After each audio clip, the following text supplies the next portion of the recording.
Okay, ito i-unbox ako ang i-order diri sa shop. Dito taga-budol ani. So, saan naman po niya ito i-alit diri, oy. Pwede siya guys, katong yung sudlanan sa kuwan bitaw. Kanang easy to use na ni siya, kato ni siyang 1000 ml ng blender para dito kanang gama dito mo mga pancake, mga hot cake. Oh, dili na rin yun siya i-mix. Oh, diretso mix na. Dili na mo kinahanglan pag mga saan ni mga yahong or mga sudlanan, dire na nimo siya ibutang guys. Oh. Ani mo ang kuan mixing pancake. Pero habok akong order. Ano kung galing ang hadong order no? Ayan oh. So nani siya design.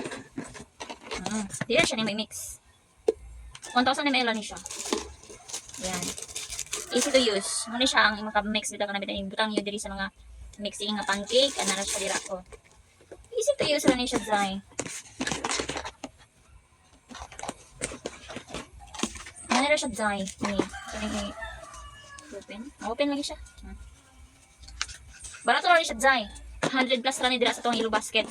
Ayan, kung ganahan mo magsige luto-luto og mga pancake, mga hotcake, mga waffle. Kani ako i-recommend sa inyo ang kuan nga blender na siya nga mixing kitchen utensils na siya nagalong. Ayan. Ihuwad rin nyo dire inyo ang mga mixing nga cupcake, ganyan, shake lang, no? Shake lang.